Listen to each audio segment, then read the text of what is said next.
We're going to talk to Angela Knight now, because there's been some breaking news in the last hour, which is that average energy bills are to fall below £2,000 for the first time since early 2022. Angela Knight is a former Treasury Minister and is Chief Executive of Energy UK. Angela, thanks for joining me this morning. Good morning. This is good news for the consumer. Yes, it is. And it's not just good news for now. If you look at what is expected to happen in the wholesale markets ahead, we're away from those huge peaks that we had last winter. So whilst winter, prices do tend to go up a bit, it looks much more steady now and much more likely for bills to remain at or around this sort of price that's being announced today. People saying £150 on average, the bill coming down, that will be help certainly, but they're still pretty high for a lot of people. You're saying in the longer term things are a bit better, but the cost of living crisis, are we perhaps turning a corner? I mean, you're a former Treasury Minister, you know the economy. Are there green shoots there? Should there be some cause for optimism, do you think? Well, yes, there is.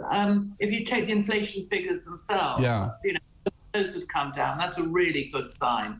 We've had a steadying of what has happened with food, and now a steadying with what is happening with energy. And, food and your gas and your electricity, those are three things which really you can't say, oh, well, I'm going to cut them out. You can sort of reduce a little, change a little, but they're very fundamental for what people need to live.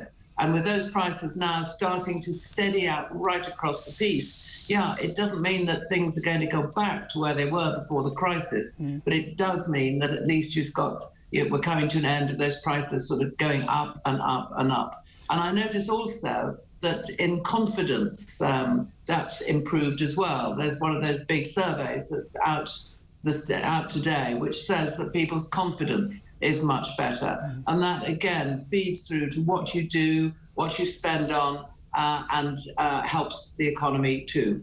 Help for consumers, the £400 payments that many people were getting, where they're not getting those anymore. So does this just sort of average out a little bit, do you think, Angela, or will people really notice a difference, do you think?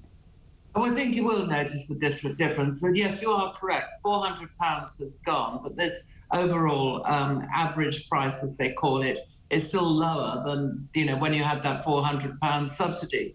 But, and there is always a but in the system, and here the but is, I don't think anyone should expect their gas and electricity prices to go back to where they were before Putin invaded Ukraine and the world gas supply just went haywire.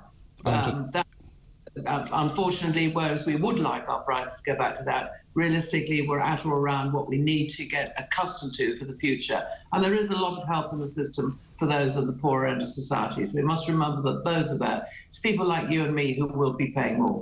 Angela, thank you very much indeed. Angela Knight there, former Treasury Minister and Chief Executive of Energy UK. So a bit of a mixed picture, but there do seem, James Heald, to be some green shoots in their economic recovery. So it does seem to be moving sort of in the right direction. Yes, one would hope so. Sort of 18 months after the war began in Ukraine, I think the next step now really ought to be for ministers to be talking about how we're going to improve and increase our energy security and supply in order to make us more resilient to these kind of shocks in the future. Obviously, we've got a difficulty there because there's a divide in the Tories, etc. But I think it needs to be a conversation that's going on really to make us ensure that we don't get so sort of dependent on other countries for our energy, or on Europe, which of course is much more dependent on what Russian gas is doing. Absolutely. Thank you very much indeed. James is with me throughout the morning. James Heald, political correspondent of The Spectator.